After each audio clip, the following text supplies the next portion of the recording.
Good afternoon. I'm Jen Lask. New at noon, Champaign County Treasurer Laurel Pressing is resigning from office effective January 31st. Pressing told WCIA in part, quote, "I've been in county government a long time. Politics has changed since when I started.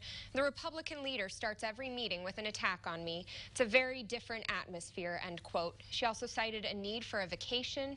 Pressing was elected as county treasurer in 2018 and said County Board Chair Geraldo Rosales will decide on how to find her successor. Rosales couldn't be reached for comment yet this morning, and you can see more of Pressing's statement on WCIA.com.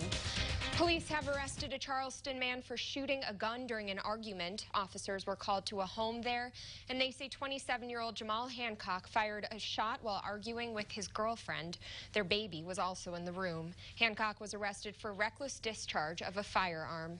A woman in Taylorville was charged in court for the murder of her boyfriend. Michaela Herbstreich was arrested on New Year's Eve. She's charged with first-degree murder with intent to kill. Her boyfriend was stabbed in the chest and died at the hospital. She has a hearing for bail today for her bond to be set. A teenager who was already charged with sexual abuse is now facing charges for grooming and child pornography. 19-year-old Seth Ryan was arrested on Tuesday. Police say he was sending sexually explicit messages to a juvenile, and they also found child pornography on his phone. Ryan was originally charged in August for aggravated criminal sexual abuse to a victim between the ages of 13 and 17. A man in Charleston is recovering after a hit and run early Sunday morning. It happened on 5th Street near Jackson Avenue. Nate Lee says he was walking home when it happened. The car hit him hard enough to knock him up onto the windshield and then onto the ground. He says he has some bruising and soreness on his shoulder and hip, but is okay. Honestly, it doesn't surprise me with the time it was being, so close to, New Year's and being in a college town. I mean, yeah, I was shocked at the whole situation I was in at that point in time. She got out of the car, said some things that, well, I'm not going to repeat, backed up and drove away. Lee says the car that hit him looked like a 2008 to 2012 blue Ford Focus. If you know anything, contact Charleston Police. We now have new information about a building that caught fire in Rantoul Wednesday night. 3 businesses inside that building burned down. It happened near South Tanner Street and East Sangamon Avenue, and we told you about this yesterday on the morning show as crews were still trying to put out hot spots.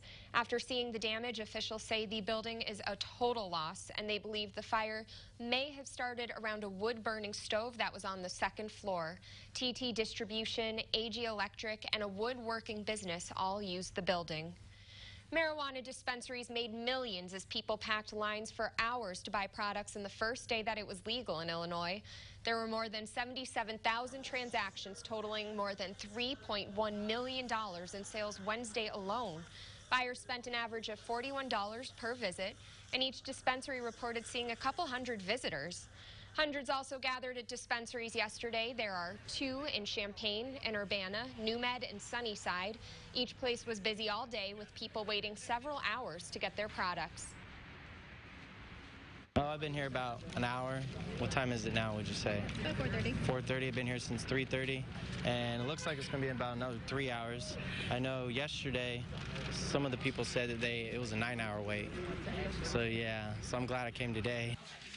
Combining yesterday's sales and the day before, NewMed says they had a total of 1,068 customers. Sunnyside says they had more than 950 people.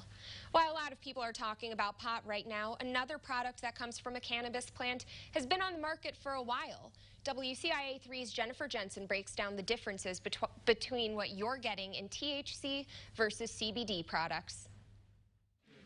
THC versus CBD. What are they, and what's the difference between the two? Both are cannabinoids found in hemp and marijuana plants, but they each do different things to your body. There is an active component in THC that would give you this, we would call it a high feeling. Tetrahydrocannabinol is the chemical responsible for most of marijuana's psychological effects. Cannabidiol affects the body in other ways. If you're looking for those medical benefits that could help relieve some of the issues in your body, but you don't want to get high, then you need to go with a CBD. Angela Davis is a nurse and an advocate for Green Compass Global, a CBD company. She also uses CBD products herself. I have dealt with anxiety and depression for quite some time, and hearing some of the health benefits that people are finding using a CBD instead of a pharmaceutical was really intriguing to me. She's able to decrease her use of antidepressant medications, substituting that with CBD products. Their brain can talk to, send neuroreceptors down to our body saying, inflammation, let's calm that down. People have found benefits in their mood and anxiety. That was Jennifer Jensen reporting. Since CBD products are largely unregulated by the government, it's important to check the quality if you buy it. We'll have more information on what you can look for on our website at WCIA.com. Workers across the state are getting a bump in their paychecks. By 2025, all workers will be making at least $15 an hour. On Wednesday, minimum wage went up by $1 to $9.25 an hour. In July, workers will get another 75-cent raise. Pay increases will continue each New Year's Day until 2025. Former Governor Rod Blagojevich wrote an op-ed supporting President Trump. He claims Speaker Nancy Pelosi and House Democrats would have impeached President Abraham Lincoln for obstructing Congress as well. President Trump considered commuting Blagojevich's prison sentence in the past. The op-ed makes no mention of the discussions. Blagojevich is in the middle of a 14-year prison sentence, which started in 2011. Some restaurants in Mattoon are being forced to make changes for violating their licenses. The city has bar and restaurant licenses. Both of those businesses can have gaming machines, but there can only be 17 bars in the city. Any restaurant has to make more money from food than from gaming. The city looked into this and realized 3 restaurants were making more from gaming.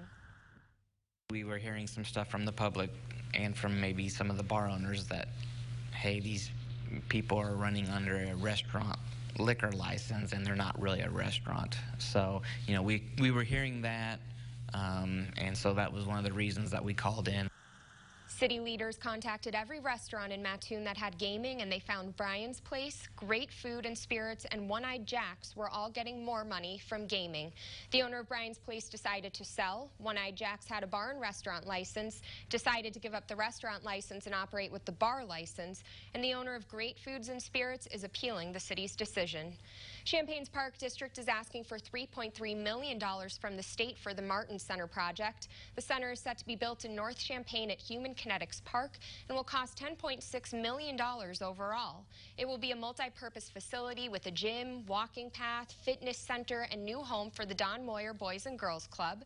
The district had also wanted an indoor pool and locker rooms, which would have cost an extra $2 to $3 million. WCIA asked the district if the new grant would go toward that pool. With the grant, we're currently in the design phase already for Martin Center without the pool. So honestly, these funds, if they were to come through, I hope they would just benefit the design as it currently stands without the pool. The district hopes to break ground on the Martin Center this upcoming December. Illinois' Department of Natural Resources says applications for the park grant are due January 21st. So right now, it's not really the running weather that we were hoping for, but It's still better than it could have been, right? Yeah, oh yeah, we've got temperatures that are about right now about 5 to almost 10 degrees warmer than normal, and we, excuse me, and we expect even warmer temperatures to happen here for this weekend. But yeah, I do think that yeah, it was definitely not as nice as last week when we had those 50s and 60s in our forecast. A light shower is still possible this evening, and we'll talk about a nice day on Sunday with a mild temperature forecast ahead. Stay with us.